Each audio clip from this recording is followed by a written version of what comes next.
birthday to you. Here we go. Happy birthday, everyone, to you. Yes, that works Happy so well over birthday, Zoom. dear Dave. Happy Happy birthday to birthday to you. Amiga 1.2. I've changed my background in honor of you. It's usually Commodore 64, but we're Okay. celebrating your Yep. birthday. Yeah, I So noticed. I did remembered you the have, 64 in your name, but yeah. Uh, yeah. I want to kind of just get into the thick of it here. Uh, Okay. where are you from originally? Originally, well, I grew up in Colts Neck, New Jersey, Okay, East Coast. East Coast. Yeah, and currently I live at oh there. Now you got more of me. There you go. Currently I live either near the beach in Delaware or near the beach in Florida. Okay, wonderful. What got you interested in computers at a young age, I presume? Science Yeah, or well, I had been playing around with actually my dad brought home a Texas no a Hewlett Packard desktop calculator that stored programs on little magnetic cards, a little bit about half the size of a credit card, and uh, I got to play around with that, and I thought it was pretty cool because I was playing. They had a couple games that were all done with numbers, and after going through a couple games, I started disassembling them and figure out how they worked. Um, it had a sort of machine code, and each code was the row and column of the key that it went with. So you could like by hand disassemble what the program did. And after that, I kept bugging my dad to get me, to set me up with a computer somewhere. So he eventually started bringing home a terminal on the weekends. It was a TI Silent 700 printing thermal printer, keyboard, acoustic coupled modem, and he brought that home on the weekend, and I got to dial into a computer at Bell Labs. I think it was a Control Data Cyber 72, whatever that is. I never actually saw the computer. I just logged into it. And from there, I was able to start doing kind of the same thing with BASIC and eventually some Fortran programs, and that I'd run them. And then when I got tired of playing around with them, I'd take them apart and see how they worked. No manuals or anything. I had to kind of figure the whole thing out as it went, but it was fun. And eventually, my best friend at the time, Scott, in 1977, bought a pet. Um, we were in we'd go occasionally to Manhattan because his father had a publishing company there, and we could hang out at the publishing company. Um, his photographer would take us around the camera stores or take us out to get Nathan's hot dogs or whatever, and we'd go to they had all the electronic shops that would get all the like the discontinued stuff. So we both had cool? Lafayette quadraphonic systems in our bedrooms because the quadraphonic had been discontinued. Nobody wanted it. And you could get a quadraphonic amp for much less than the stereo amp of the same output on just the two channels. So when my channels blew out in college, I could just start using, nobody had any quadraphonic material, but you could just use the rear channels instead of the front channels, and it worked just fine. So that's kind of where I got. Yeah, I was getting into electronics too because my dad was an electrical engineer, and he brought home stuff. He got me Heath kits and some of those pegboard kits. And whenever I needed a part, I'd write him a note, and 3 or 4 days later, he'd remember and go down to the part supply and get me the capacitor I needed or whatever. So I didn't Good, have to go Dad. to I didn't have to go to Radio Shack. Eventually, I was just like, oh, it's gonna be easier to go to Radio Shack. But I also by then I had a good bike, and I'd been riding around a lot anyway. When I was in high school, I was taking pictures for actually a little bit before then either. I was taking pictures for our local quote unquote newspaper in Colts Neck, which was something that came out like once a month. And so I was used to driving. And we were kind of bicycle kids. You 10 miles was nothing. So anyway, that's I got into computing, and then when I was once I learned to program the pad, I was getting pretty good at BASIC, and I ended up taking courses in high school.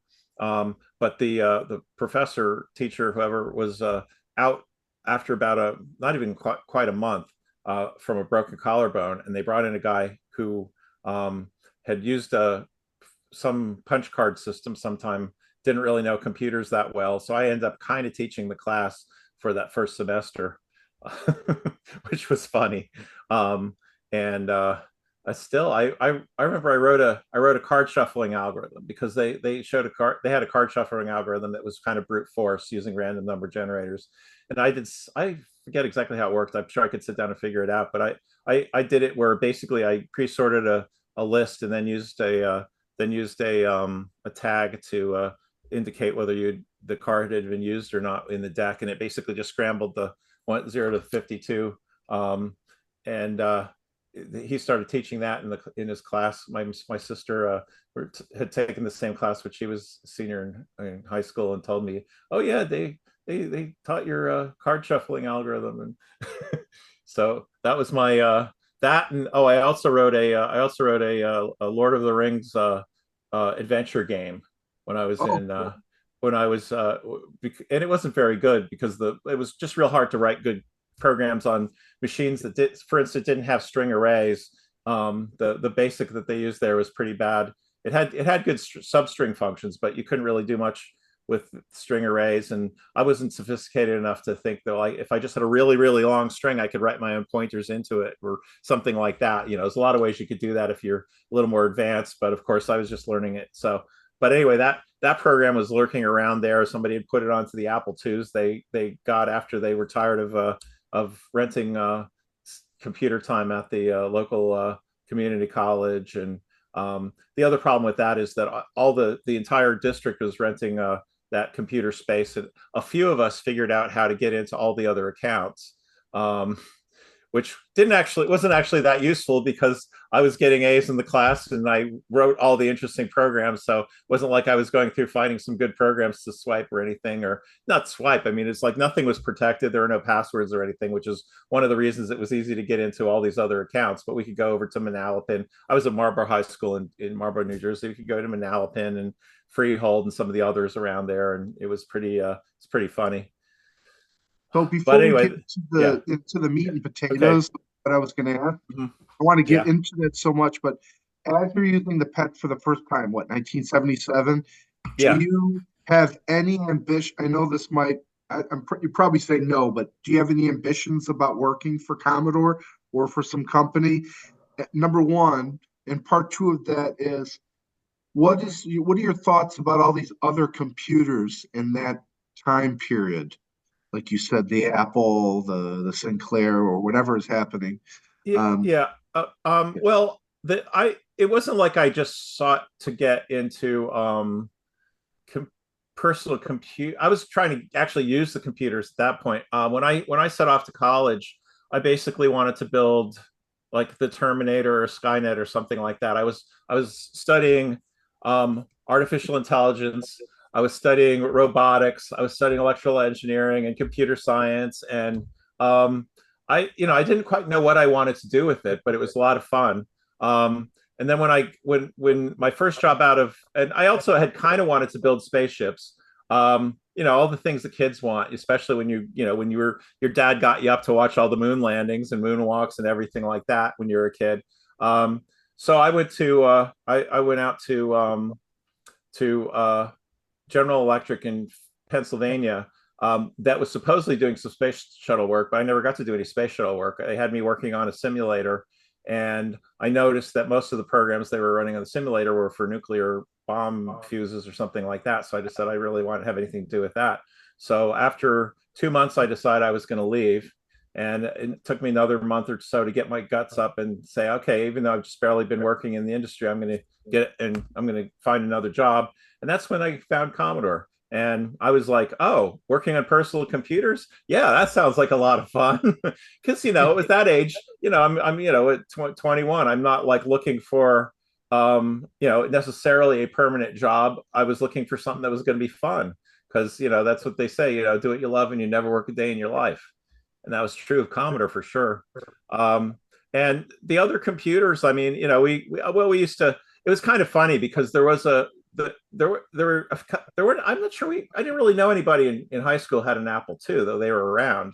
There was a guy who had a Trash 80, and of course back then we did say Trash 80. That's not a new thing. That was there from the very beginning. And we used to accuse him of having well, I won't use his name, but we had we accused him of having an interface after after that was named after him, that he could hook up to the machine to basically pleasure himself, because he had no interest other than the trash 80. He didn't like girls or hang out with people or whatever. He's very well, as far as we knew. I mean, you made up stories about people you didn't know necessarily, but I mean, I had my own set of nerds. Everybody, it wasn't like I was captain of the football team or anything. I was hanging out with I did in school, in high school I was a photographer, and I was a computer nerd, and in electronics. I had 4 years of electronics in high school as well. But going on to college and after, once I had an opportunity to work on computers, it was great. And it was kind of cool that so I had learned a lot about the previous generation. Before they were personal computers, they were home computers, because my mom had moved into a house next door to a guy who had a huge volume of computer magazines in his basement. And when anytime he wanted to get rid of them, they bring over like 5 years of kilobyte microcomputing or something, and I'd go through and read read all the magazines and learn about it. So I knew about like the Sol 20. That was a computer I wanted. They didn't really exist anymore, but it was funny when Commodore when I first got to Commodore. This was in fall of '83. They had just had the sale, the first big sale of the Commodore 64. They lowered the price if you returned any kind of computing device. So we had an office full of any kind of computing device that people had sent in to get the $200 off the Commodore 64. But what they didn't know is that the price was going down by $200 in January anyway. This was just for to make it really exciting as a promotion, right? Because it'd been a $500 computer, now it's going down by $200. That's a lot of money, right? That's one reason Commodore kept destroying the competition at the time. So they did have a Sol 20 there, but by then I was already moved over to the Commodore stuff and didn't really need it. Let's see, we had the Sinclair ZX81. The only thing I ever did that was it was a perfect doorstop for the type of doors we had at Commodore. They were highly sought after because it really was a good door. It was great doorstop. I knew it. Thank you. I was going to go there. Because the doors were a little like they're about this big, this high off the ground, and you couldn't just use a regular doorstop because wasn't high enough. But they were just that was the perfect one. Now we had a few prototypes that might have been doorstops too, just because nobody ever finished them. But as far as production computer goes, that is the one you want to close, to hold your door shut. Is that true? Is it true that Bil Herd said that you guys would bring these trashy speckies or whatever, open them up and harvest the chips to do some prototype or something? I actually did that later I did that later when I needed some chips, but I never harvested any chips. But what I would do is anytime we got a new computer and a new current generation computer, one of us would take it apart and figure out if there's any good production ideas that we could steal, or any or laugh at how bad their design was or whatever. It was just, the idea was to keep up with the competition. I took apart the Radio Shack Tandy Model 100, their little pre-laptop computer. Yeah. And that thing had all kinds of extra capacitors soldered, no doubt, by the FCC guys to slow down clocks and try to quiet it down, right? Because we got one right after it came out. Commodore, of course, at the time was starting to work on an LCD computer. That was actually a really good one, the LCD computer. And Commodore, in fact, had bought a company called Eagle Picture that made LCDs. They bought it because we were making thermostats, smart thermostats for Johnson Controls, and we were making calculators. So at some point, Jack had decided he wanted to buy an LCD company. And they made the panel, which was the panel on the Commodore LCD was like twice the size of the Trash 80 or Model 100 LCD. And then the management decided that they didn't want that, because I mean, who could ever do computing on a portable device, So how did you get in touch with Commodore, and and get hired? And what was It was it impetus? was a it was a fluke. I had decided I was leaving General Electric, so I wrote up my resume, and then I went in. I got a copy of the Philadelphia Inquirer, which is their big city newspaper. Went to the want ads and sent a resume off to the one place I could see that wasn't demanding 5 years experience. And they called. I sent it out on a Tuesday morning. They called me Thursday afternoon at work while I was wearing a homemade shirt because I was already starting to rebel against all the thing about General Electric is they don't hire people that often. So there was sort of this look to the people at General Electric, which reminded me a little bit of like the way my dad dressed in the 60s back at Bell Labs. Pocket protector, white shirt, they all looked very not Silicon Valley style engineering, sort of the old fashioned East Coast engineering. And gradually they hired a lot of us right out of school that same year in '83, and gradually those people were starting to fade into the background, like they started looking like everybody else. So I was kind of rebelling against that. And then Bill, well, it was so Commodore called me up, but it wasn't Commodore, it was the headhunter. They said, "Oh, we've got a thing for you. Can you come out today?" I'm like, "Yeah, I want to get out of here, so I'll come out." And it was I was already in Pennsylvania. It was closer to where I was working in Philly than home. So I drove out there, and I get into the lobby, and there's this guy looks like John Lennon, long hair, round glasses. Asked me about I just kind of sat down. I'm usually pretty quiet, and he's like, "Well, you here for an interview?" And I'm like, "Oh yeah, I'm here for an interview." And he's like, "How about you?" And I was like, "Yeah, kind of," or something like that. And then the one of the middle guys at Commodore, Joe Krasuki, comes out, and, "Oh, I'm Joe Krasuki, and this is Commodore." I'm like, "Oh, Commodore, okay, I know Commodore." And I had an interview with him and talked a little bit about my experience. That like the Commodore was the first real personal computer I ever programmed anything on was a Commodore PET, and then he brings me over to meet his engineer. Turns out that was the guy in the lobby, Bil Herd, who looks like John Lennon, or at least back then he did. And and so John so Lennon. and Bill's like, "Yeah, we've already met." And he asked me a few questions, like he showed me an op amp circuit with some diodes on it and asked me what the diodes did. And I told him they limited the saturation in the case of higher voltages going into it. And I said they also clip the signal, but at that point you're going to clip it anyway. And I told him, he asked me if I knew how to do Laplace transforms, and I started to write stuff down. He was like, "Oh, I just want to know. You don't have to write anything down." He was looking for some things he didn't know because he hadn't had a formal education.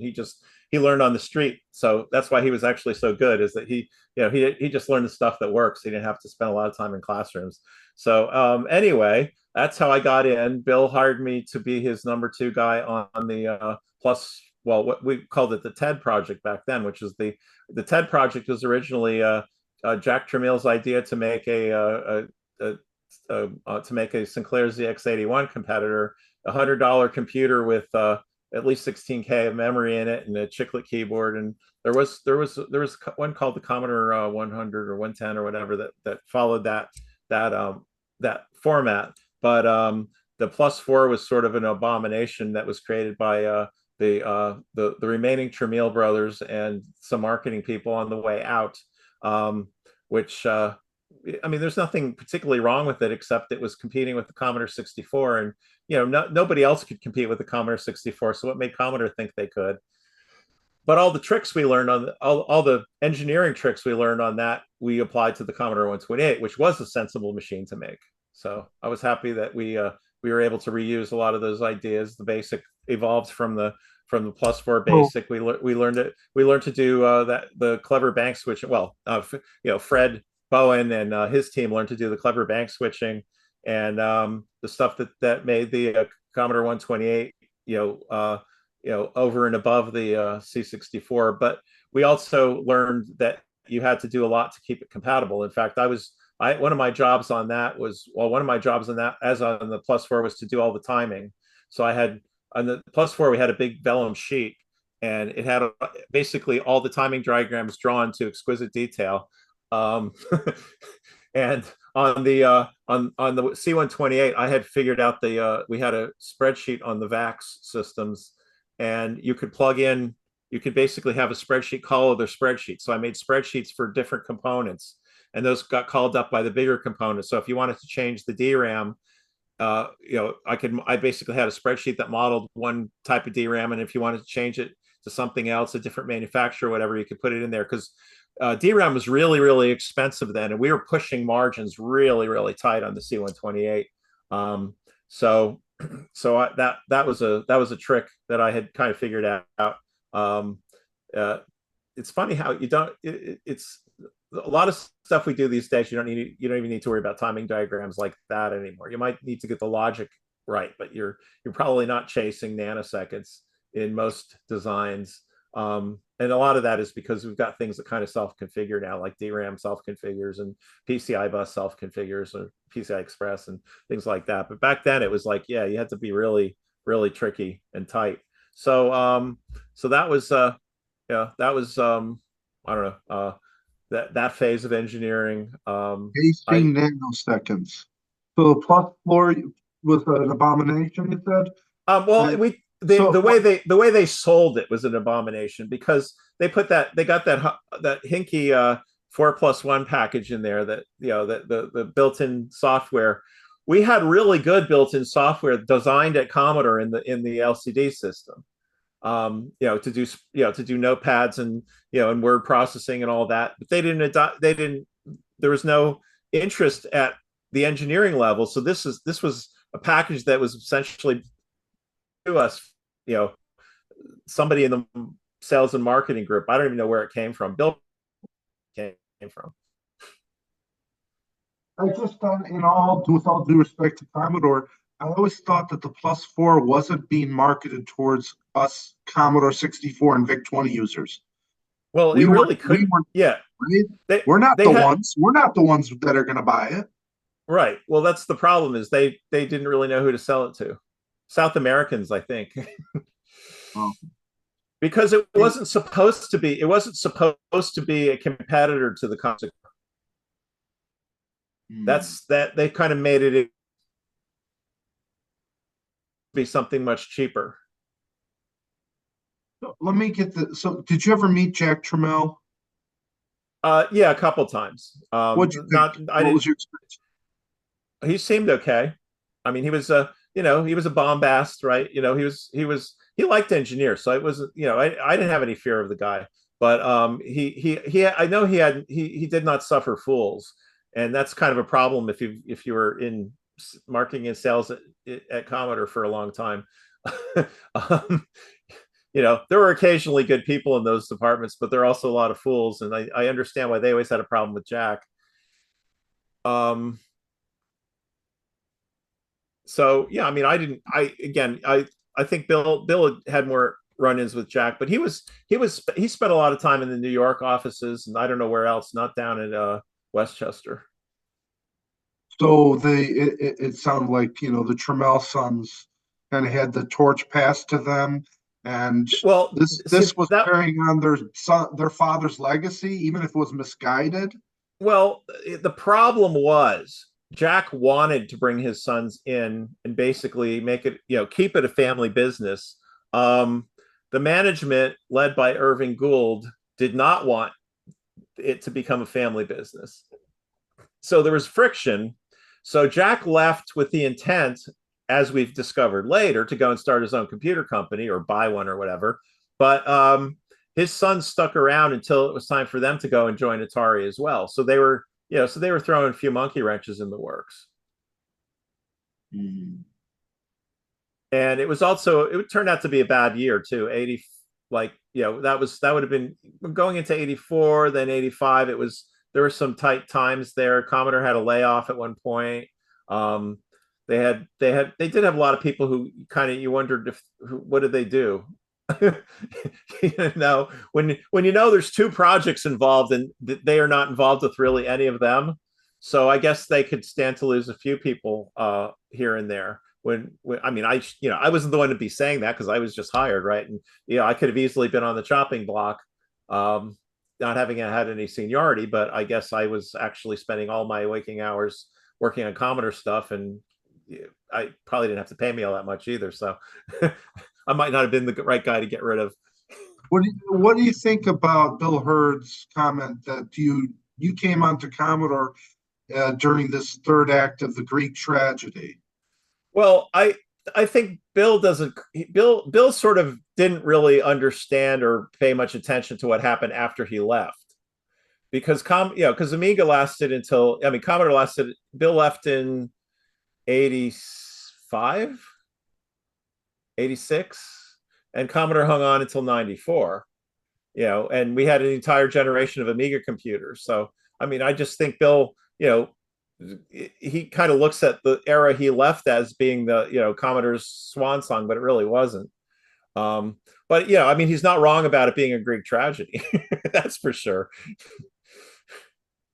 I think I might So have come in. I might have come in it. Well, I mean, I guess if you want to look at the entire length of Commodore's life from back when they made cash registers and and filing cabinets, maybe it was the third act.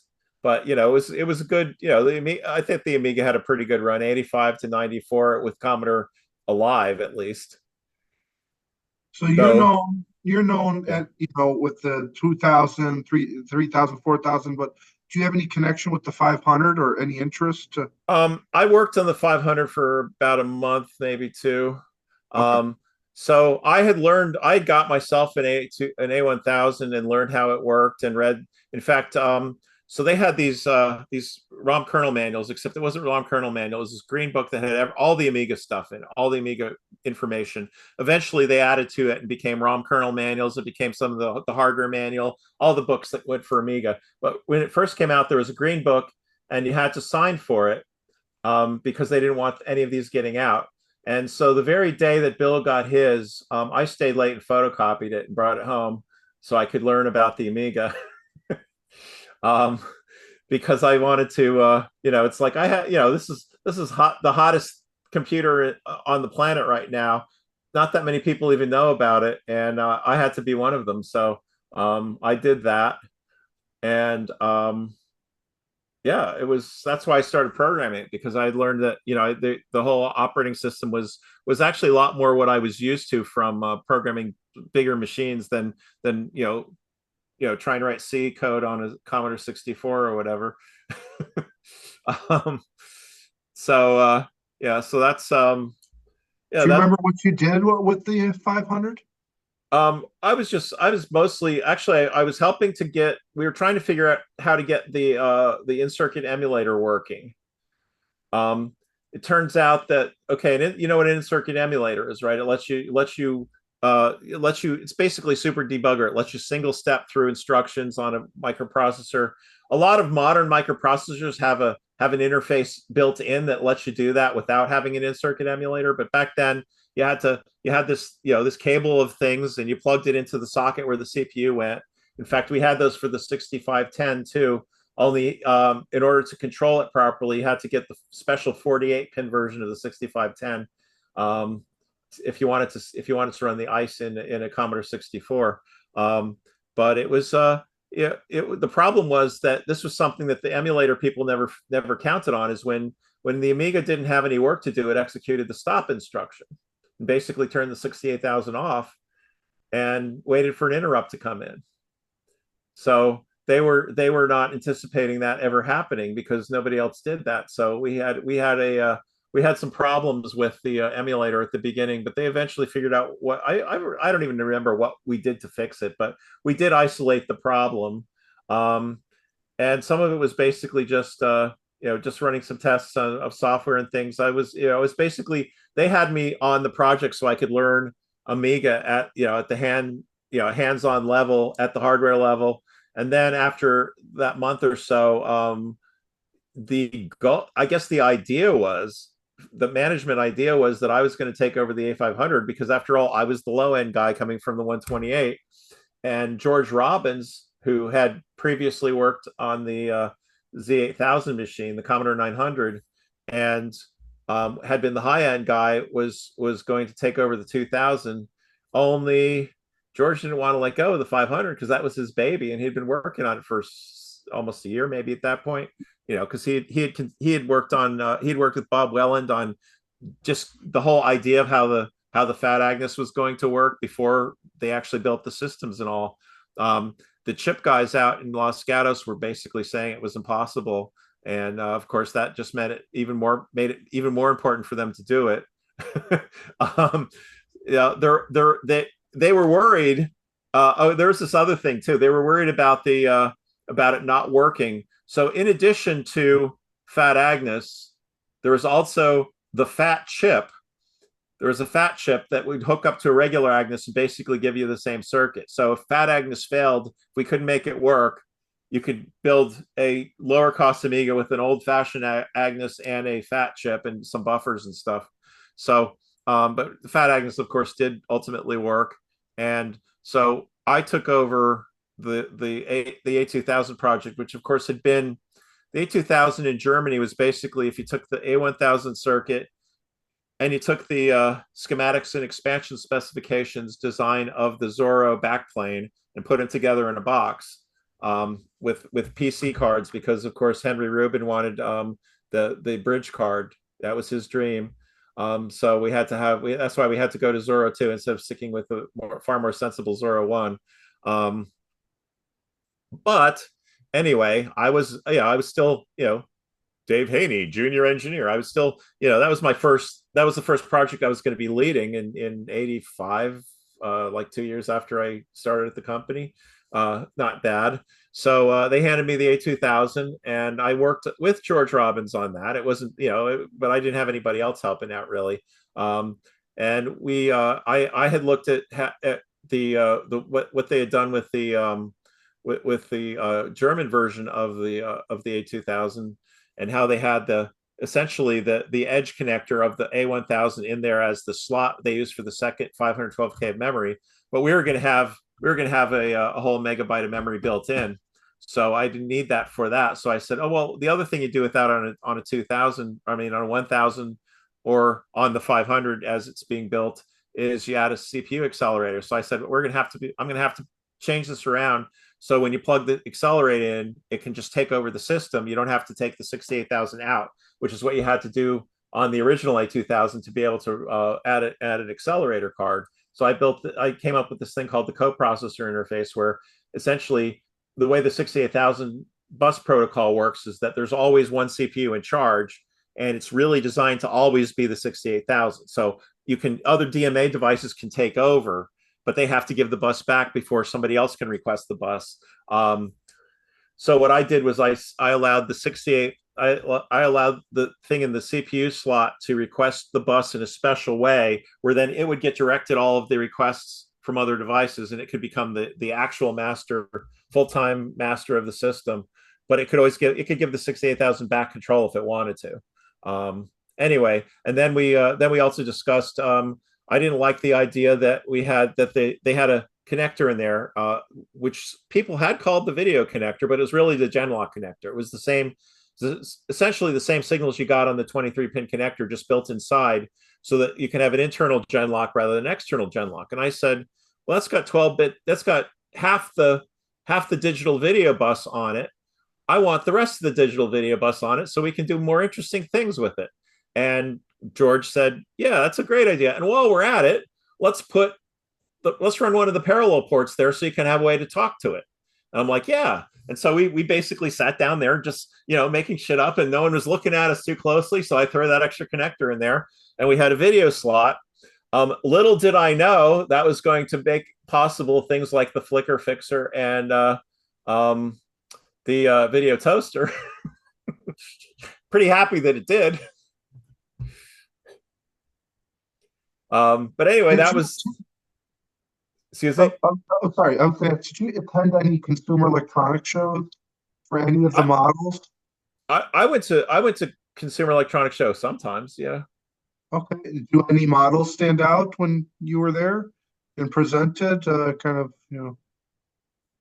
like girls or models of no, like any of the Amiga booth babes, Amigas. Well, I mean, I knew Dave, I knew what was really going on over there. Come on, Dave.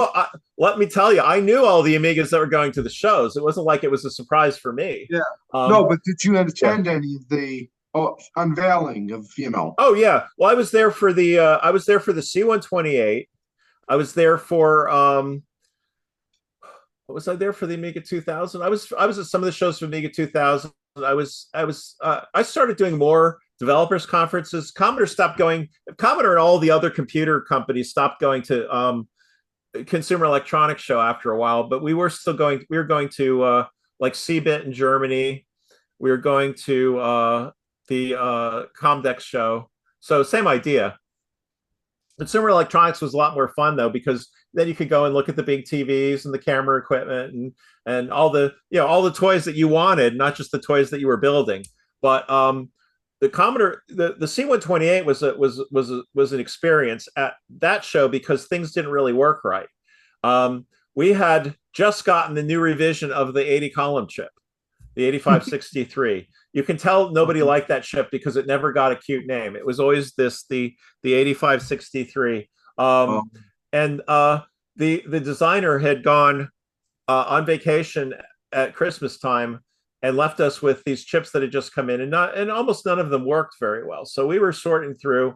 Well, I mean it was me and it was the head of Commodore Semiconductor Group, Ted Lenthy. We're sorting through these chips while Bil Herd and Dave Dave was the designer of the VIC chip, and Bill, of course, was the chief on the C128, were hacking up this tower because we had found out, Bill and Dave had figured out why the 8563 didn't work. And it was mostly because they weren't properly synchronizing to the 6502 bus. So I had discovered the problem in that I had set it up. Nobody had done any software for this thing yet. I was sitting there peeking and poking it through BASIC, and I found that sometimes I could get a display going up, but it actually worked a whole lot better if you gave it the same command twice.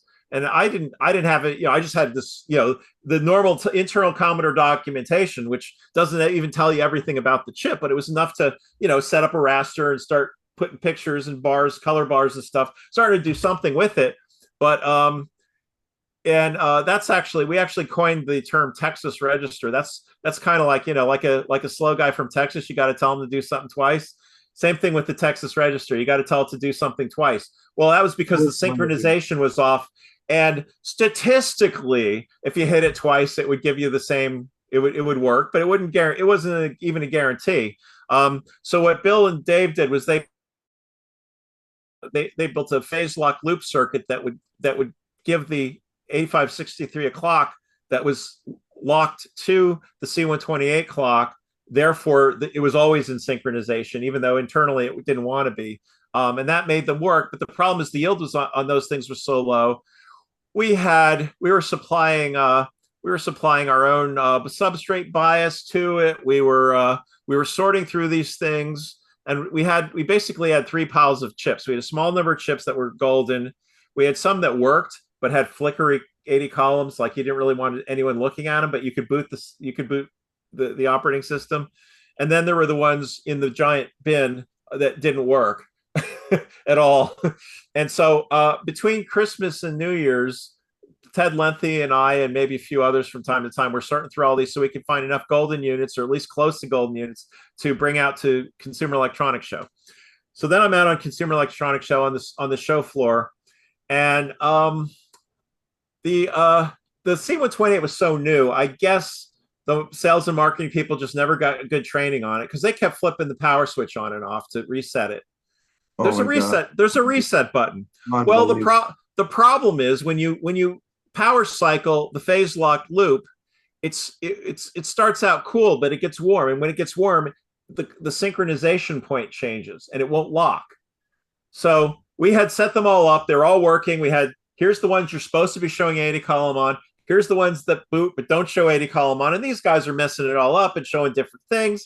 And here I was, this kid running around yelling at these sales and marketing guys, probably making enough money to buy my house out from under me or something. I don't know. Anyway, I'm telling them not to do that. I had a little plastic tweaking tool in one hand and a can of freeze spray in the other. And I was going around hitting them with freeze spray, tweaking the clock back in, and then turning it back on, getting it to work. And I was doing this all day, like the first couple of days of CES. So I was a little bit tired. I was ready for a beer or 10.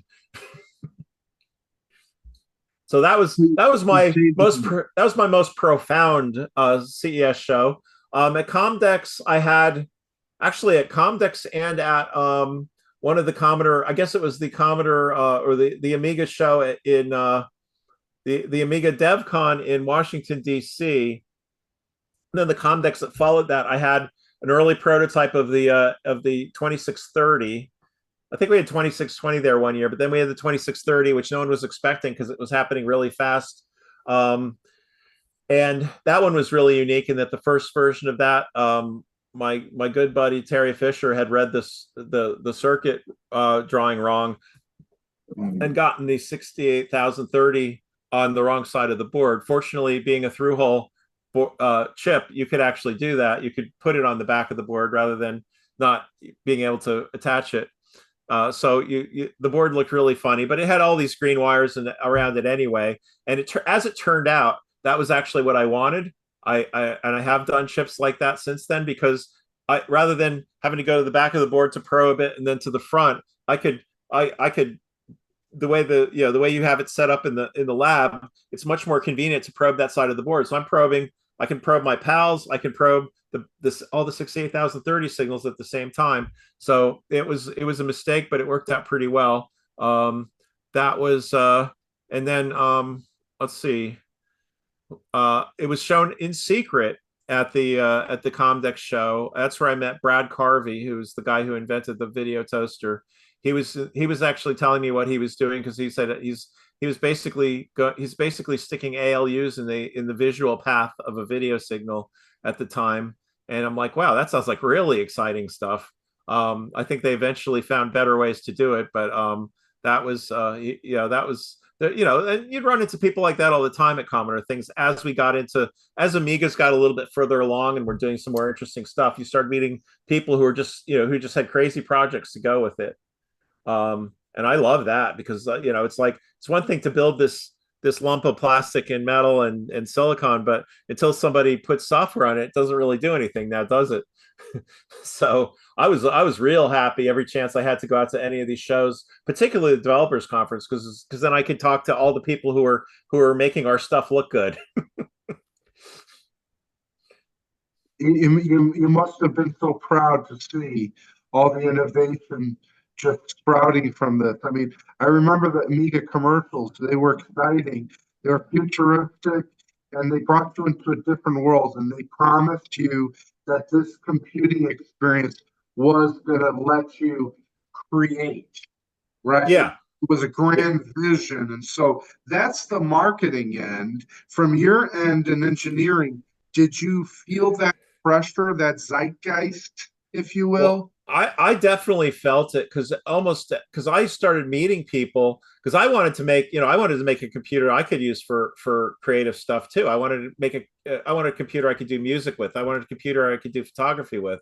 I didn't actually have any use for spreadsheets other than the ones I had used for modeling the C128 timing.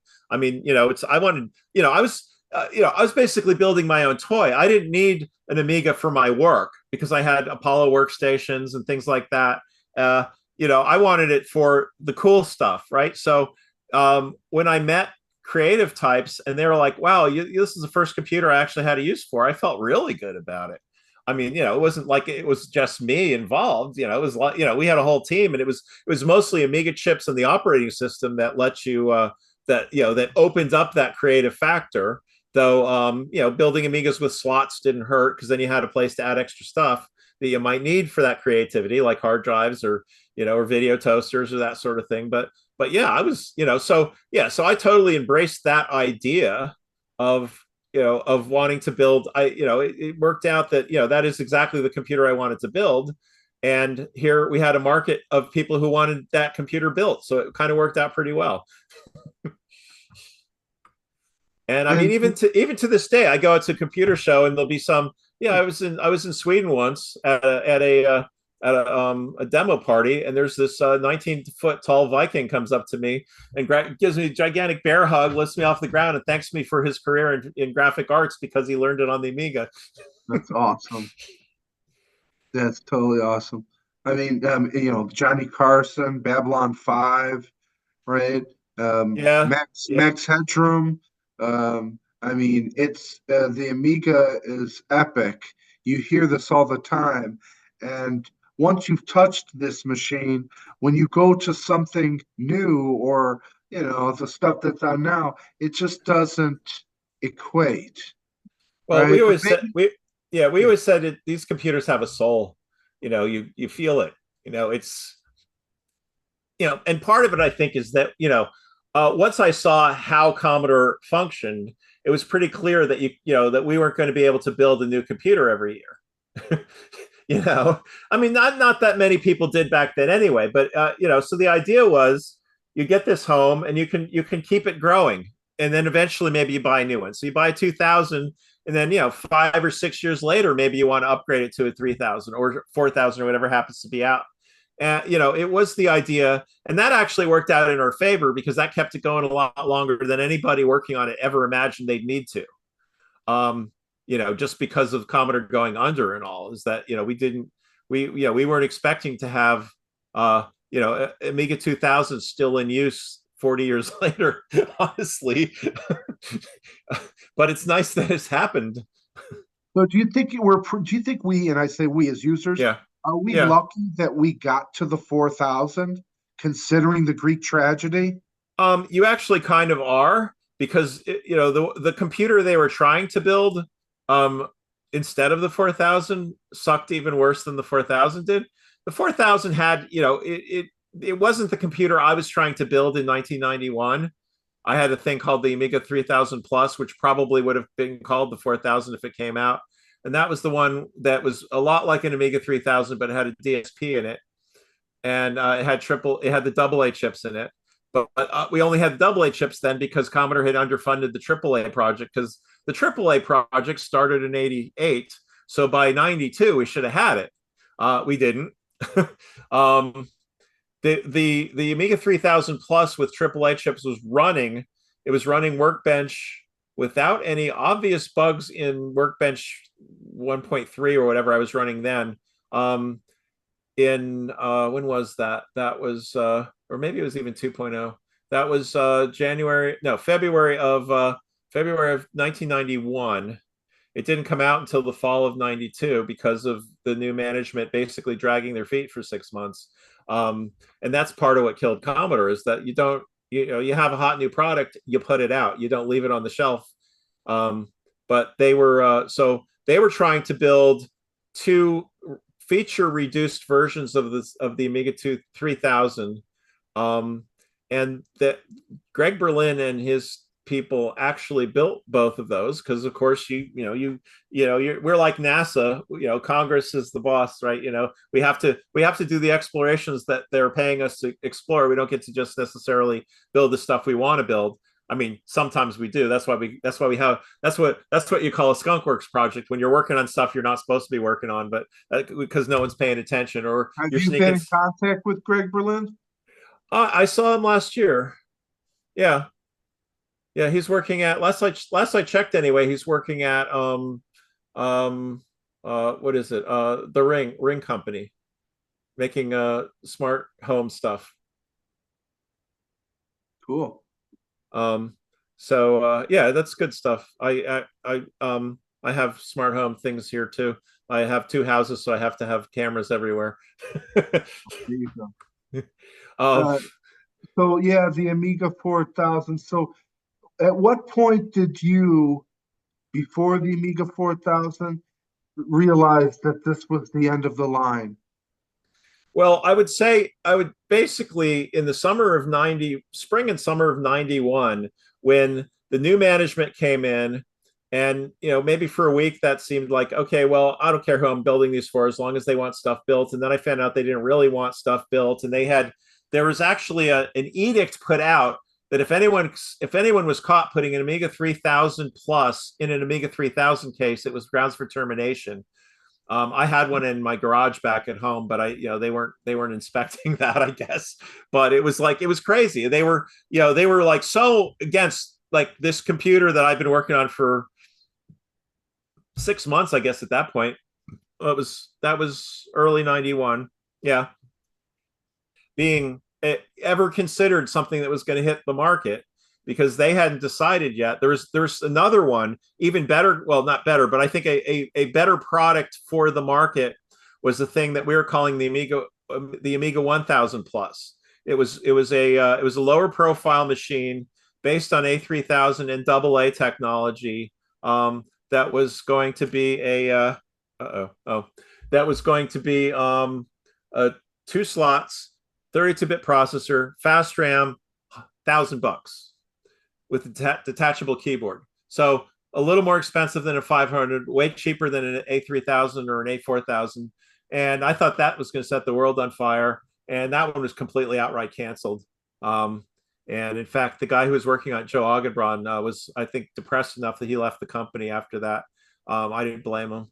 And I was in '91. I started working. I actually had 4 Skunkworks projects going that year because I didn't. I wasn't really ready to give up.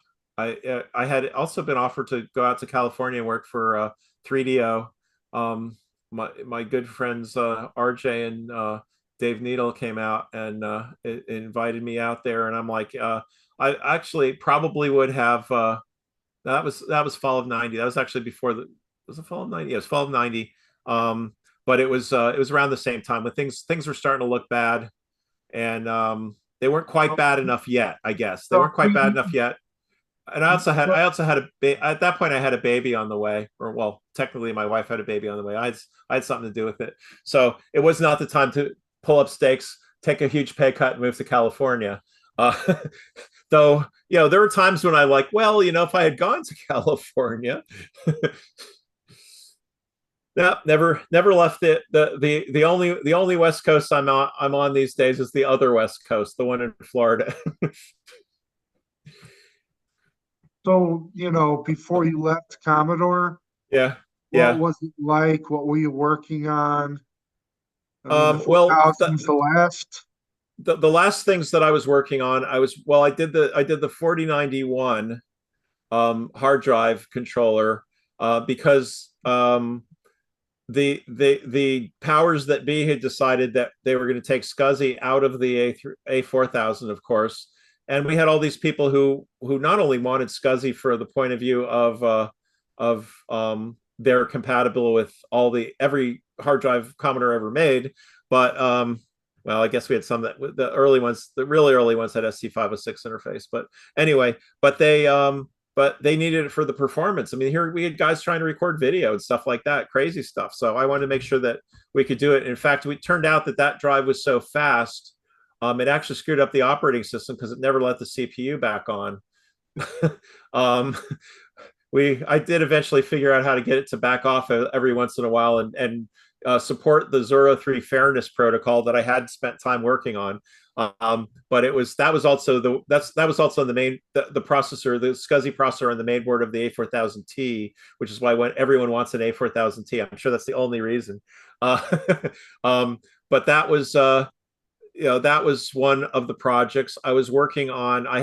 For a short time I was working on a thing called Gemini, which was a dual processor test board. Basically, the idea was I'd been talking to Randall Jessup about multiprocessing. Randall was kind of our jack of all trades. He did, he had his fingers in a dozen different parts of Amiga OS, and we had this idea about how we could do multiprocessing, where basically you have a bunch of copies of exec running. Each one's kind of not doing a whole lot of other stuff, but you can basically scale computing as much as you want by feeding jobs off to different versions of your Amiga, kind of like a cluster more than symmetric multiprocessing. And you're going to have two 6830s on a board. And the last version of the Buster chip was supposed to support that. I'd snuck this secret bus controller mode into that. We got them back. And they had decided this chip was going to be run in a new gate array process. Buster, Ramsey, DMAC, all those Amiga 3000 chips were Commodore gate arrays. Commodore had their own gate array technology, and the original one was an older technology called channeled gates, where they had a lot of predefined structures. And this was a new technology called sea of gates, which is supposed to be better. And it would have been if they could have made it run full speed, but the first ones I got back only ran about quarter speed. So that kind of took the air out of the tires in that particular project, because that project was counting on me having a window of time. Uh, let's see. I was also working on a graphics card. I never really got very far on that, but the idea was I had found I'd been talking to a company called Sang Labs that was just down the street from us, and they had a regular PC type graphics processor, but it had a wicked fast bus interface. And so what I was going to do was build myself a graphics interface that also functioned as a flicker fixer. Basically, you could feed Amiga video directly, you could stream it directly to the processor frame buffer, and it would show up in that frame buffer as Amiga video. Or you could write retardable graphics software and basically treat it as a frame buffer directly with with the Amiga, the processor pounding on it. And I don't remember, I don't think they had a blitter there, but they may have. I didn't look that closely at the actual design of the chip. I know they were one of the early graphics chips companies that also didn't make it too well, but I always thought we should be working with them because they were nearby, and both of us had some of the same problems in the graphics chip market. But anyway, we didn't get very far in that one. I was working on the big one that everyone likes, is the AAA system. That was called the Advanced Amiga Architecture. It consisted of systems built from either 4 or 6 Amiga chips, brand new chips. Every single one was brand new, all done in 1 micron CMOS. You had a 64. You had a 32-bit blitter bus, 32 or 64-bit graphics bus. The blitter bus and the graphics bus could be separated. It could support regular DRAM. It could also support VRAM. So you basically weren't going to slow your processor down much to have 1024 by 768 or whatever it could support. I think it could go to like 2000 by something. I forget the exact resolutions, but I had once we got it in, I had programmed some demo, basically just setting up copper lists and stuff to make it do stuff. And we had some software. We had some guys from the chip department playing around with registers and making it do some more stuff. But the chips were really not ready for prime time. I mean, there was a bug in the Andrea chip where they actually had to fib it, which basically that's essentially you take a thing it's not quite a laser, but it's a focused ion beam. It's sort of an electron laser, and you zap a tiny little part of the chip. So you're kind of editing the chip in place. And they had to fib it to either support regular DRAM or VRAM. It couldn't do both because of a bug. The color lookup table was all messed up. So you had to either you had to play around with the order of colors, or one of the chip guys wrote a filter in Rex. So you put your graphics file into the filter, and out would come another graphics file that had all the bits squiggled around, so that when you put it up, it looked correct in the 8-bit color. AAA supposedly would support chunky pixels or planar pixels. You could have up to 10-bit planes. You could have ham 10. You could have chunky ham, which sounds like a meal. It also had 2 different kinds of what they called hybrid pixels, which work a little bit like the compression, like the DCT cells in an MPEG video, in that you've got a restricted boundary of a small number of pixels that have their own palette, and then you move to the next one and it's got its own palette, and you move to the next one, it's got its own palette. So it was a way of compressing video to use much less bandwidth to support something that looked better. Kind of the same idea of ham, but a completely different way of doing it than ham did. Ham and eggs or what? Ham and eggs. We had let's see, we had 8. We had 8 audio channels with full left-right panning. They were also 16-bit. There was a way to have a video digitizer with some extra parts. It wasn't absolutely built in, but there was kind of this DMA channel set up. So if you wanted to build a system with a video digitizer, you could do that.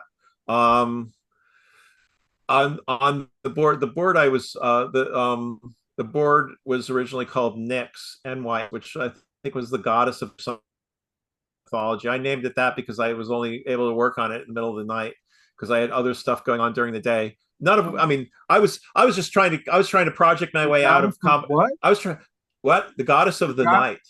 the god. Oh, wow, that's one heck of a marketing slogan Well, for that. it was kind of like, it's like B-52. I mean, that, nobody, that wasn't really the name of the A500, but that's what, that it really was. That's, George Robbins called it the B-52 after his favorite band. And, That's awesome. um, I'd like to open up some questions from the okay. members. Yeah. Yeah,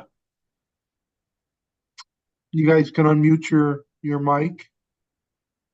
I know we've Don't be got some shy. avid. Don't be shy. We've got some avid Amiga users here. Um, I guess while we wait for a question, any experience with the 600, the Um, A600? I know what it is. There's a history behind it. It was originally George Robbins was originally working on a thing called the Amiga 300, which was going to be a cut down 500.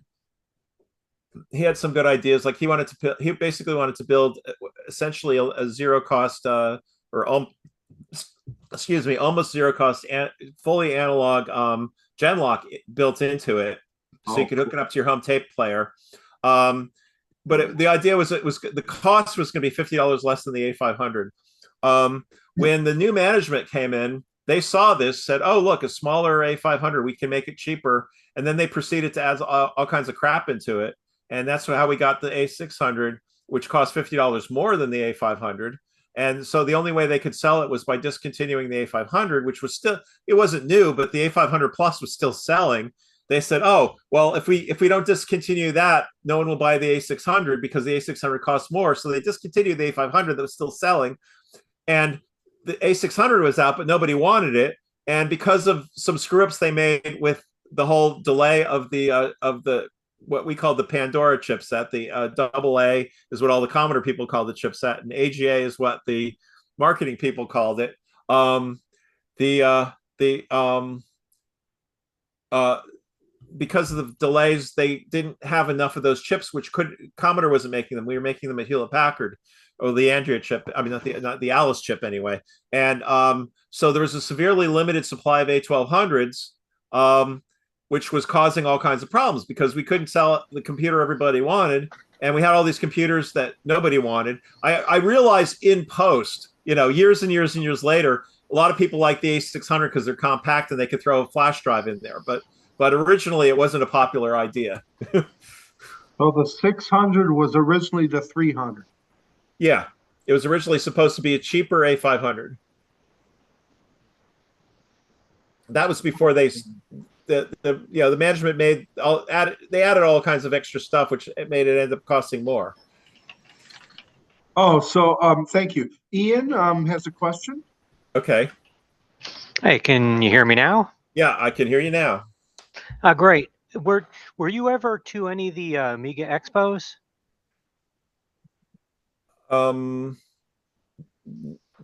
Where would they be located? Like out in California, or? There were some in Chicago, and I think there were some out in California. Yeah, I know some of the Commodore people made it there. RJ Michael did.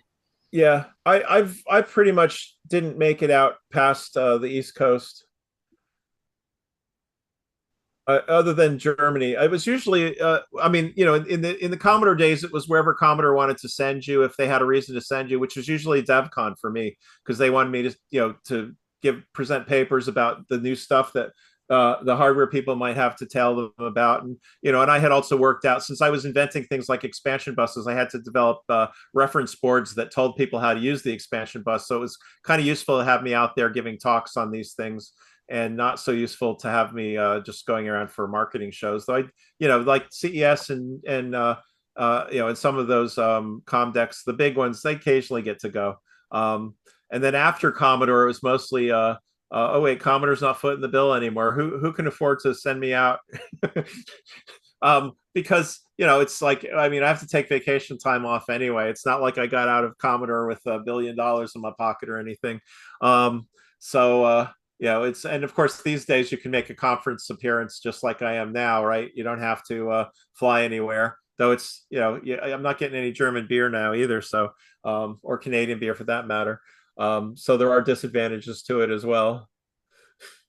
But no, I actually do have plans to go to an Amiga show out in California this year, but I do remember there being Amy Expos, but I don't remember if I ever made it to. I don't think we ever had an East Coast one. I certainly was at World of Commodore a couple times. Yeah, when was the last time you were there? Oh, ages. Long time ago. Well, Commodore was still around. well, maybe we can have you back at World of Commodore. It's possible. It's possible. Yeah. Yeah. So Dave, after you stopped working at Commodore, then you presumably worked at other companies.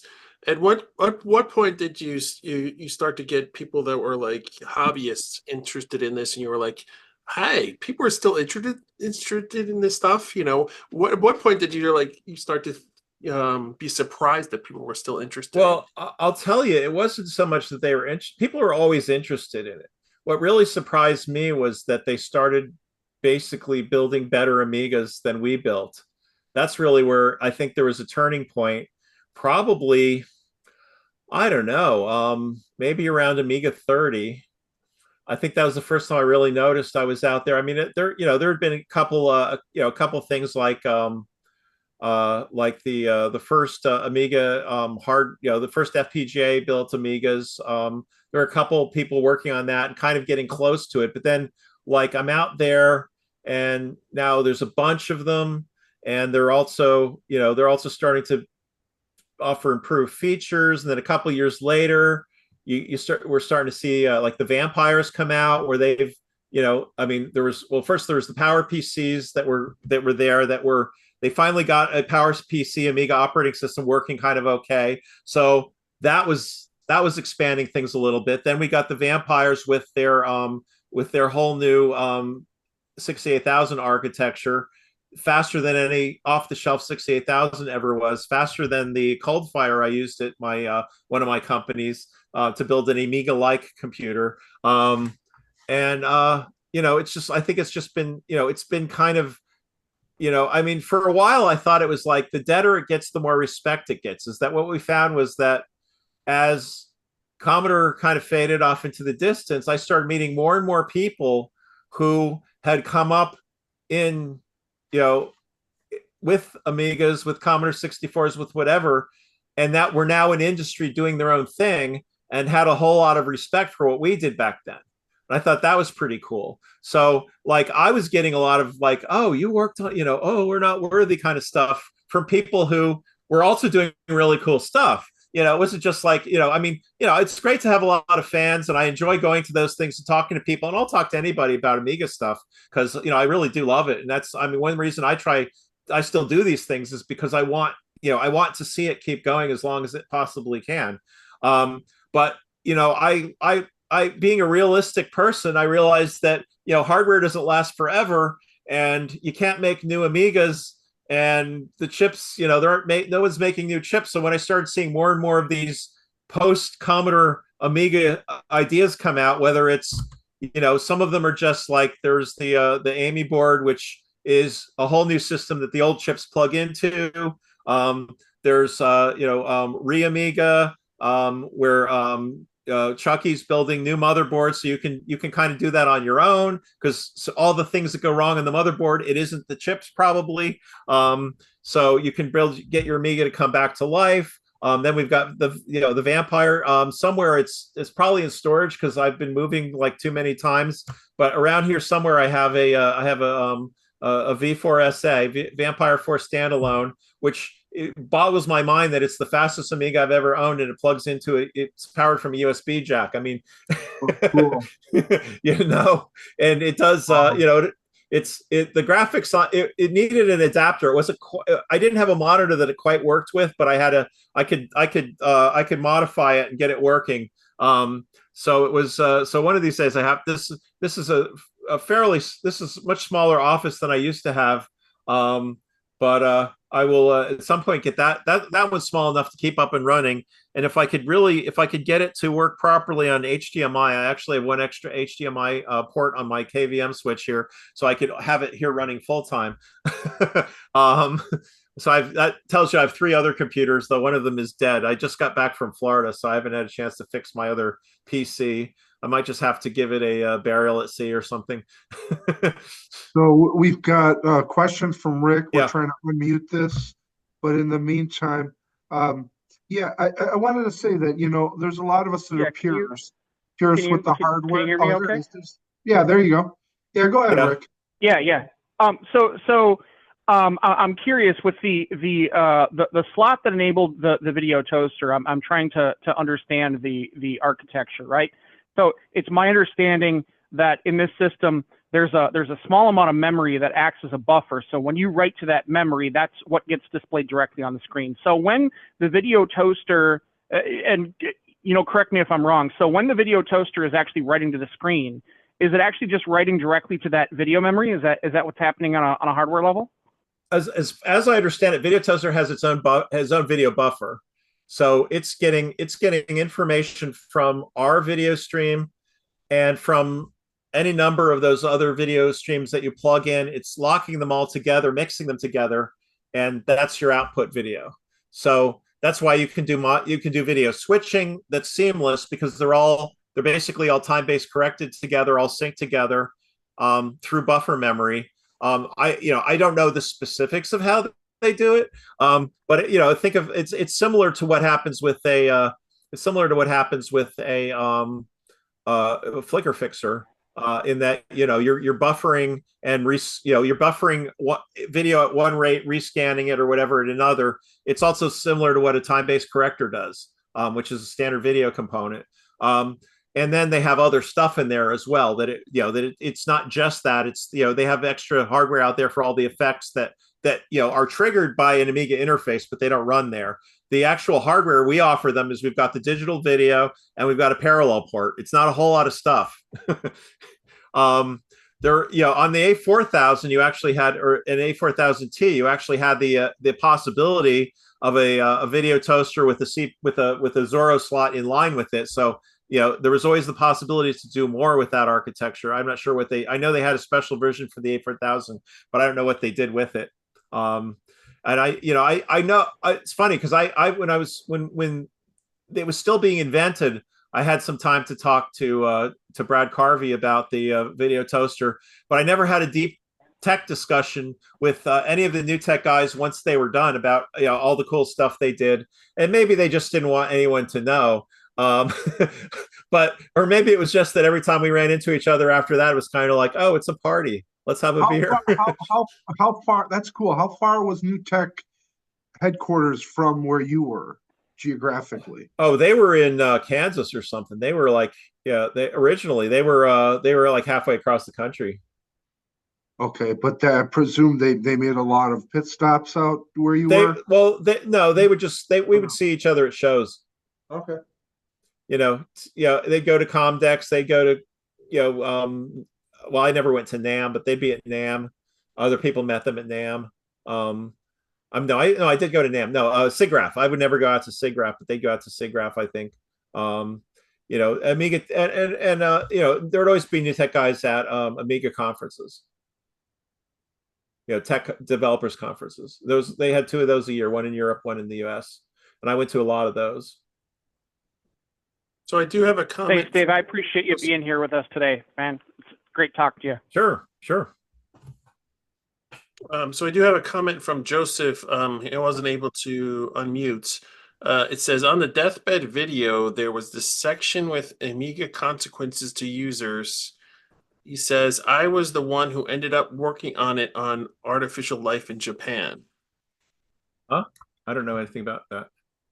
Artificial Life in Japan. No, not that on the deathbed visual video. Yeah. I don't know. Might be a different film. Okay. I mean, the only people on that video are Commodore people. You said And it was at the very end of the video, I guess. Yeah, I mean there were there were a bunch of people telling stories at the end of that. But I don't know. Yeah, I don't know. Okay. Well, You'd have to know who it was who was speaking, because they were, we had the labels in front of all the speakers, and that was actually funny. Some of that stuff with the with the stories being told in front of the camera happened as I was driving my son home, because he was I had a little kid with me, and it was about an hour home, so I drove him home, drove back, and proceeded to join in on the fun with that last little bit of video that Fred Bowen was getting going together there. It says OSS 542. Does that make any sense? No. Okay. Maybe we got to review it at some point, the video. OSS 542. Yeah, Dave, somebody who's on this call that's still on mute. I don't know if you can get unmuted, but Tim, I won't say which aeronautical agency he works for, because I don't think I can disclose that. But okay. You know what he told me? You know what he told you? You would know this aeronautical agency. Anyways, you know what he told me today? He said, "It was always my dream to own an Amiga." Because I told him I unpacked my Amiga 500 this weekend. Yeah. And I set it up and just kind of got into the Zen moment with it. When I sent him photos of the Amiga 500, and he said, my dream was to always own an Amiga. It was out of reach. What do you say about that? Yeah, well, I mean, as a kid, it probably was for a lot of people, but a lot of things are out of reach. I've never owned a Hasselblad either, but yeah, I mean, it's I know it's also one of those things where I've talked to people where I want an Amiga, but my parents got me an Atari. Oh, that's really sad. My heart's broken. Well, sorry, dude, you missed out. No wonder you're pumping gas and not working at a high-tech company. Well, some people couldn't afford it, right? Mm-hmm. So they had to get a Specky. Well, maybe a Specky, yeah. I mean, or maybe they stuck with their 128 or their 64. But I mean, an Amiga 500 wasn't that expensive. Dan says the Amiga 600 was the first Amiga I could afford to buy with my own money. Okay. A company called 10X, $199-ish. Add more chip RAM and a hard drive. Yeah. And that's Dan from Canada. Right. And then Rick from Florida. I remember watching the Wild Copper demo through the window at Software Etc. back in the day, and I was instantly wanted one. Yeah. Well, that was me at CES in 1984, 1985, or January of 1985, where I had been running around all day, free spraying Commodore 128s. At night, the first night, one of the first nights, we went to a special presentation for Commodore people where they showed off Amigas with all the famous demos, because of course it wasn't out yet, nobody had seen it. Robo City and and the boxes and everything. Amiga OS wasn't ready yet, but the demos were still running. The Boeing demo and everything, and we had been around computer graphics a long time, but that there was nothing but JAWS on the floor. So of course I wanted that. And then later that night, it was later that show anyway, Bil Herd managed to talk. He was talking to some of the guys. Like Bil Herd always walk right up and talk to anybody, and and so he had talked to some of the engineers. So that's when I met R.J. Michael and Dave Needle. We went back to the Amiga suite, and they had an Amiga 1000, and we took it apart, and they had a little tower on the I don't know if near Denise at that point, but I think it was still with, and we both Bill and I just cracked up because that we had that tower I mentioned earlier that fixed the 8563 graphics chip. So I looked at it, and I think Bill was kind of falling asleep at that point. I'm not sure, but I looked at it like, hey, we've got one of those too. But so it was fun. It was nice hanging out with people who, even though we didn't work together, they'd been kind of the same boat. I had met Dave Needle before that, because he had come to Commodore, and one day he was walking around the lab in his fuzzy slippers, and I ran into him, and he introduced himself, and he said, "I'm looking to see the parts you're using, so we can use the same parts on our Amigas." And I'm like, "Oh, okay." And I just basically sat with the C128 and showed him around, and here's we'll get you a parts list. They're all, every part we've got has a Commodore part number, so you can spec it by Commodore part number and get the same stuff we're getting, and get the advantage of what happens when they do a buy, and all of a sudden you get a cheaper part. And you'll leave, and I probably did leave out the part of like, oh, and occasionally they'll buy something they shouldn't, like a Russian chip that doesn't meet the specs, and then all of your production will start failing for a short time. That actually happened. Doug has a question. Thanks. Hopefully you can hear me. Yeah. All right. I wanted to touch on one thing you were talking about. Some people couldn't afford the Amiga, and I'll share a real quick story, and then I have a question. But I started out with a VIC-20 briefly, and then a 64, and then of course immediately fell in love with the Amiga. And at the time I was only about 21 years old, and how am I going to afford this? I ended up getting the Amiga credit card, which I still have, that had the Boeing check mark on it. And I remember packing that up in the car and driving home and thinking, because it was $1,800 that I spent, I remember. And this is back in 85-ish. Yep. And I'm thinking, oh my God, what have I got myself into? The concern didn't last long though. Once I got it set up, absolutely fell in love with the Amiga, and I credit that with a lot of being into computers now and in the IT industry because of that. So it was definitely money well spent. But I don't know if you realize, you touched on a little bit, but how many people were touched by the Amiga and the capabilities and the creativity. It was just an awesome machine to learn on and have fun.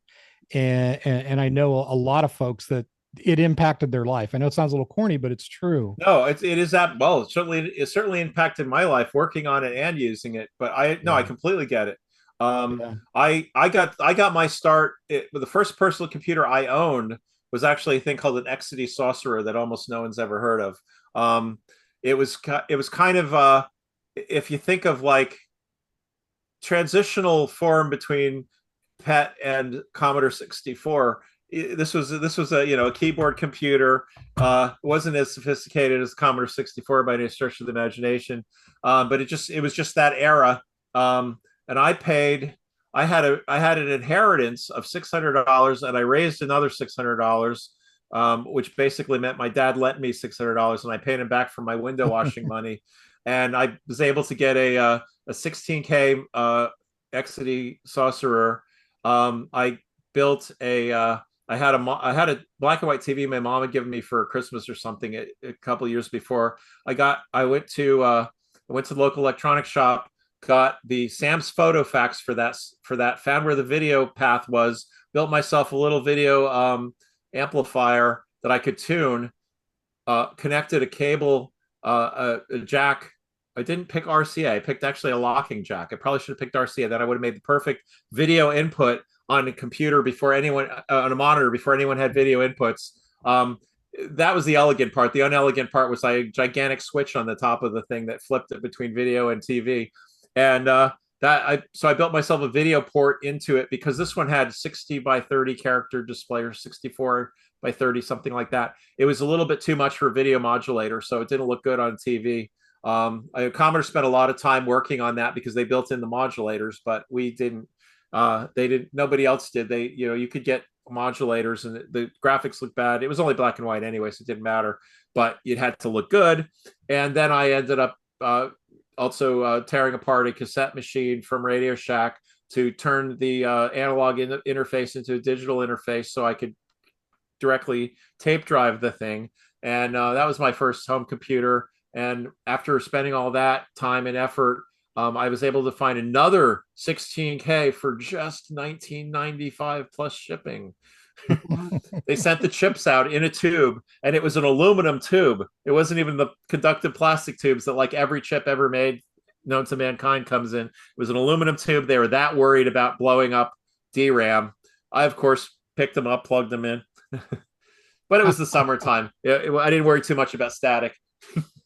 Jessica, back in the day, I had a TR, as you called it, the Trash 80. Yeah. It was the very first computer my dad bought, but quickly ended up moving on to the Commodore series. Now, the one question I did have for you, I was curious, I don't know if it's true. I'd heard you were at one point, I don't know if you saw her working for Roku. I don't know. Can you share kind of what you're doing now? I'm curious. I never worked for Roku. Okay. I almost created a company in Germany called Metabox. Well, I did work at a company called Metabox, but we were kind of doing the Roku thing and the Netflix thing at the same time back in the early 90s. Well, mid 90s. Let's see. No, by the time we actually do that, it was late 90s, but we started in 90. Let's see. We started in 96, right after almost after Commodore. Basically, after I was at Scala for 3 years, I started working with those guys. They were the Amiga Technologies people. After Amiga Technologies fell apart, we started building Macintosh compatibles. Then we got kicked out of that. So we started working on internet boxes for the home, for video delivery to those internet boxes. And then we also had a technology for shipping out video. Like every month you get or maybe even every week, you get a DVD that's full of MPEG-4 code that allows you to watch free movies, but also rent pay-per-view. Basically, we could also deliver data via analog TV at 4 megabits per second. We had a lot of neat technologies there, so we were like setting up to be both an ISP, but basically doing the same thing that Roku and Netflix both did, in that we were going to have video movie content. The problem was the people who were making the big decisions, not just the technology people, but the bosses, were doing everything in the wrong order.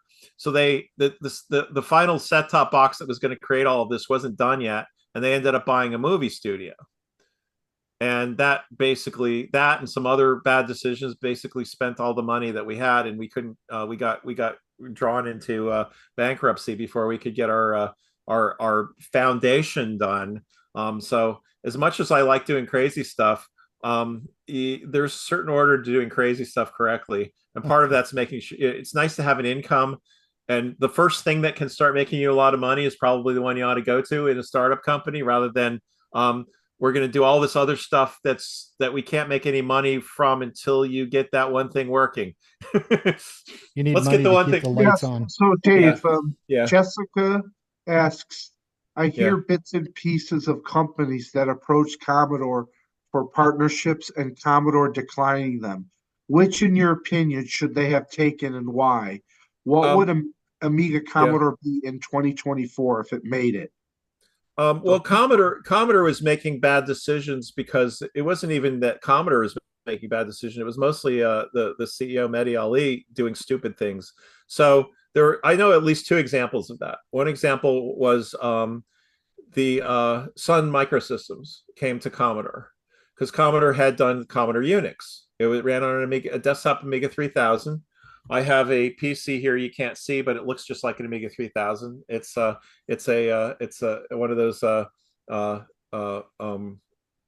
British cases, and the 3000 with Unix in it was basically the same flavor Unix that Sun was using on the Spark stations. They had come from a 68000 background. They wanted to buy these and sell them as low-end workstations. Sounds like a good idea. Basically, the whole deal was put together. They get to formally close the deal, and Mehdi Ali starts trying to renegotiate it, and Sun essentially kicks him out of the office. Epson, you heard of Epson, printer company? Yes, sir. Did you know that Commodore? Did you know that Commodore kind of created that company? What? Commodore. So I'll tell you a little story about that. Commodore wanted to build a dot matrix printer. Yeah, but Jack Tramiel doesn't like to be held ransom to anybody. And there was a time when the Centronics company was the only company that was making PC computer, desktop computer dot matrix printers. So they had seen a Seiko printer for a like a cash register. So some enterprising folks at Commodore Japan, possibly with or without Jack Tramiel with them, but basically got the idea that we should go to Seiko and say, hey, can you build one of these this big? And they said, sure, we can build one this big. And so Commodore became one of the only companies making a dot matrix printer that wasn't controlled by Centronics. And apparently we sold enough of them that Seiko got the idea that, this looks like a good business for us. And they spun off a division called Epson. Oh my gosh. So Wow. some years later, Epson's looking at the Amiga and thinking, we don't have a good personal computer. We want to sell an Amiga in Japan. And they were going to work on, getting all the software localized for Japanese and they were and so I don't know who was involved, because this is all happening at other levels of the company, but apparently a really good deal was put together. They get to finalizing it. Mehdi Ali's there and starts trying to renegotiate it on the spot. And you can imagine like what an insult that is to Japanese. Like you basically already shaking hands on this. It's dishonorable. So they storm out and the deal breaks. It was some months later. I don't have any specific dates, but some months later, there was a new management group, new manager or team or whatever in charge of that same division at Epson, and they looked at this and said, "This was such a good deal. How come this fell through?" And apparently, I guess the Japanese were too polite to really leave any details. The previous manager, so they tried to get Commodore back, and Commodore came back, and Mehdi Ali did exactly the same thing again with exactly the same result. Oh my God. So there was this old saying about ready, fire, aim. Yeah. Or the other one was snatching defeat from the jaws of victory. Jack Tramiel was right. Business is war. Yeah, but Jack Tramiel would not have screwed up either of those deals. I bet. Dan from Canada wants to know, Commodore has its own OUI registered. Were you involved in that or any networking stuff at Commodore? Was there any plan to include Ethernet and a TCP stack built into the Amiga at the time?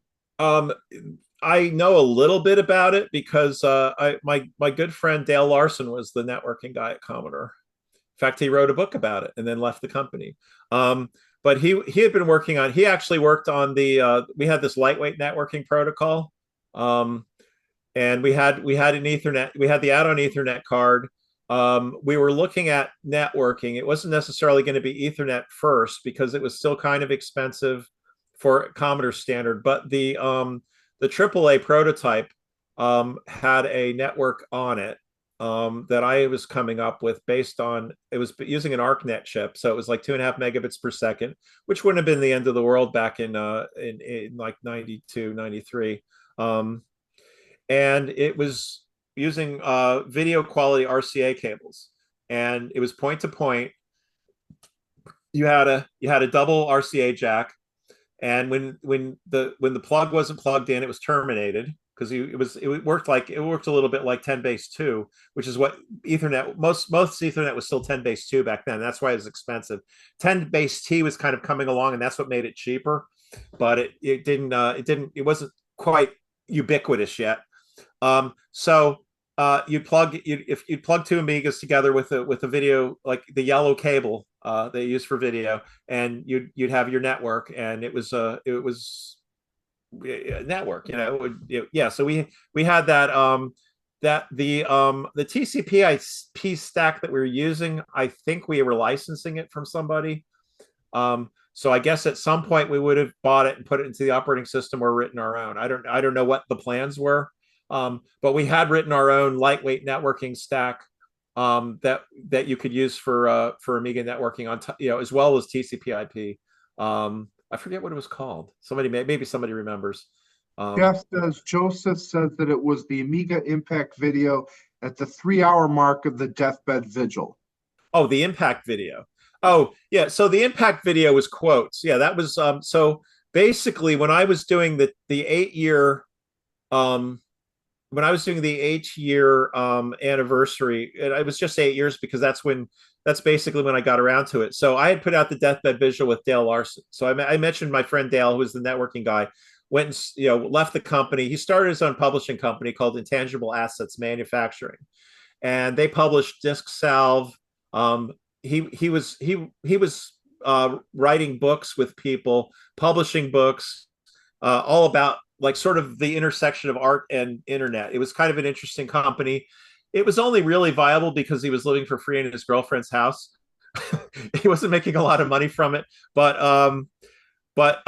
when that sort of fell apart, and we had been making the deathbed visual on VHS because of course it was the 90s. I looked at it and said, well, I'd really like to have this available. And then there was a distributor in Germany called me up and said, we'd like some deathbed visuals. And I'm like, well, we don't have any. They're out of production. He's like, well, yeah, I'd really like to buy it on DVD too. And I said, oh, I'd like to make it on DVD. So I decided I was going to proceed to learn to make DVDs. And I went out and bought a DVD program that was the single buggiest piece of software I've ever managed to use and still get something done with it. It crashed. When it crashed, it destroyed the entire project. So I had backup after backup after backup after backup of my project. But the cool thing was it lets you do everything that was possible in DVD as long as you could understand how DVDs worked. So it was very low level. You had to edit stuff in Photoshop or DPaint or something. It didn't have an editor. It was basically just for assembling things, turning it into a DVD. And so one of the bonuses was I put out a word on some of the sites saying, it's been all this time, right? Because 8 years after Commodore was gone, right? So I said, well, how did Commodore impact your life? And my idea was I was going to get all these quotes together, which I have not memorized all of them, and just let some of the people, get their word out in, as one of the bonuses on my video. So I put together that impact song is, it was supposed to sound a little bit computery because I did that in Sony's Acid. I had a free copy of Acid from a friend of mine who actually turned out to work for the company before it was Sony, or actually before it was, now it's Magix, but before that it was Sony. Before that it was Sonic Foundry rather. And Sonic Foundry, this guy Pete at Sonic Foundry, I defended his honor one day when they were having a big argument online about how audio works on PCs and what the limits are for computer music, which of course I do. And I sat down and explained it, for children. And people stopped telling him he was wrong. It was like the entire PC DAW mailing list against this poor guy Pete, and he was the one who had the right answer. So I defended him. So before I know it, I got a box with Vegas and Acid. Acid was like is like a tracker, only better. You need so I composed all that. That whole thing is done in Acid, as the idea of being like, it was kind of like a tracker, and it also I just want some music to go along with with these quotes. So that's what the impact video is. I totally forgot. Dave, yeah. I know I appreciate you staying on. A few more questions if we can go. First of all, who owns the trademark, or who owns the license to Amiga now? I have no bloody idea. It's been battled over basically since like maybe April 30th, 1994. A couple days after Commodore was gone. Yeah. I know Escom bought all that stuff, though you'll probably find somebody who thinks they didn't, and they sold it off, but I don't know where they sold it. And then I know Gateway 2000, the computer company that with the cow motif, got some of it. And did that get? I don't know. I have not. I'm not really a business guy anyway, and trying to navigate that morass. Just give me just give me 600 pages of government specs to read, which is what I've been doing this week. It's going to give me a headache, but at least it's a technically generated headache. I'm sorry, I didn't mean to give you a headache for that. But okay, so Cloanto, from what I understand, Cloanto has the rights, quote unquote, to the Kickstart ROM, right? So they're able to license it, but the technology, and the reason why I asked that is a kind of transition question, which is if Commodore was still around today, what would it be like in 2024? What would we be looking at? Will we be looking at a desktop or a phone? Or, I mean, use your imagination, kind of. Yeah, I mean, well, I mean, we were trying to get into living rooms. We were trying, you know, you think of the CD32, CD TV, games. We had some ideas of getting into mobile devices near the end of Commodore, just because we were looking at places the Amiga OS could go that Windows and others would not be very happy. A lot of that depended on getting it to be a portable operating system, which it wasn't yet. That's work that hadn't been done yet, but it was, so I think we would have spread it around. It's possible we would have gotten to the point where it was open sourced, or we were at least building with open source components. So, like if you look at Apple, they sort of have their cake and eat it too, where part of it's open source and part of it isn't. It's hard to say because, in fact, I might be writing a story about that, along with David Pleasance, about what might have happened. Oh, cool. Okay. Speculative fiction. I haven't come up with an answer yet, but obviously it has to work out for the good guys this time, because you already had the story when the good guys lost. That's us, right? So I'll let you marinate with this. I'll let you marinate on that question with this. Jessica, I understand the Zorro patent lawsuit was the final blow for Commodore, XOR patent. The XOR patent, yeah, that wasn't the final blow. No. Yeah, no, it was one of those things. It was actually kind of stupid in that we were the only company in the world that was fighting that anyway, and we were winning. And then they decided that the bosses decided we can't afford to fight it anymore, and basically just threw in the towel. And it was a ridiculously stupid patent. As Fred Bowen said, I should have patented and an or. Because what the XOR patent is that if you take a bit pattern and do an exclusive OR of it against another bit pattern, and then take that same bit pattern and exclusive OR it against that same thing, it'll be back to the original, because it just flips the bits. So they were using that to represent a cursor. And that was their patent. And the exclusive OR operation was built into all kinds of microprocessors going back for decades before this patent was issued. But they said, well, but we're applying it to a graphics memory. So I thought it was ridiculous in the first place. And that wasn't the only one. There were a lot of those that were granted, because what happened in the 90s or especially the 80s is they started granting software patents, but there were no so there's this fundamental thing about a patent that says it should not be obvious to a person educated in the art of that, whatever the field is, like electronics or computers or whatever. There weren't any patent examiners who understood software, and that they were granting software patents. So basically, there was no one there at the patent office in the US, at least, qualified to know if the thing was obvious or not. So they were granting them all over the place. Yeah, Jessica says this seems like a strategic move by a competitor to prevent the CD32 from being sold. I know there was some, I don't know if that was the one. There was one patent where they had gotten this. Whoa, the lights just came on. Why did that happen?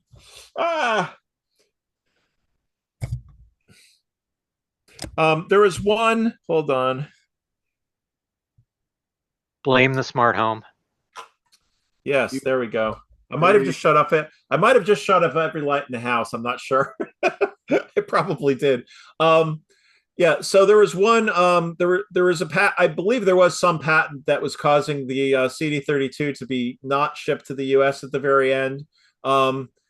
the problem that didn't help, but that wasn't the final. I mean, that was like maybe, you know, kicking the puppy after it's already dead. Because that was the CD32. Commodore in 1993 was owed so much money to so many people. They couldn't get parts unless they paid cash for them. So they were making CD32s basically buying parts, you know, off the shelf, and they couldn't make anywhere near enough to really make enough money to keep the company going, I think is the answer. They had maybe somewhere between 1/5 and 1/10 of the total number of CD32s they might have been able to sell, just based on the perceived popularity of the items. So, you know, and the United States wasn't the target market anyway.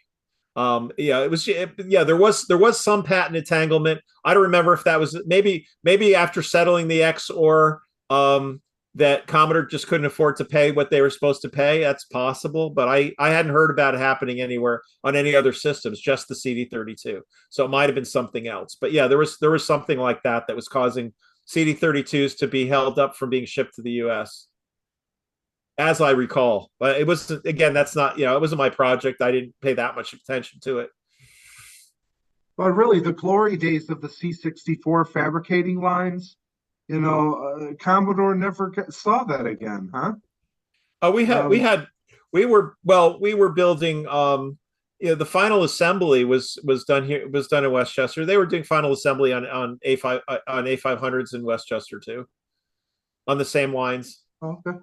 Didn't Commodore sell their chip fab? Because Commodore used to own their own chip manufacturer, right?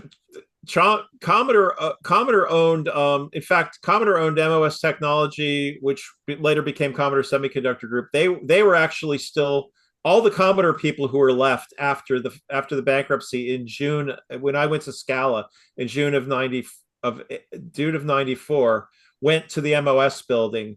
They sold the Westchester building. So the MOS building in Norristown, with all of its toxic waste dumps and stuff, that was. Did they knock that building down in Westchester? No, it's actually the headquarters for QVC Home Shopping, the home shopping channel. Oh. And this was that video that Bil Herd went in, the last video. Is that building? Yeah, that's the. Yeah, the Westchester building, the one the video I shot, the deathbed visual. I don't know. Bill, I think Bill did actually go into the. He's got some video of going into the Norristown building, the Commodore Semiconductor Group, or MOS building, in Norristown, which was I don't know specifically, but yeah, I think he's got some video of that one too. I don't know if they could knock that one down. There were a lot of problems with contamination of chemicals there.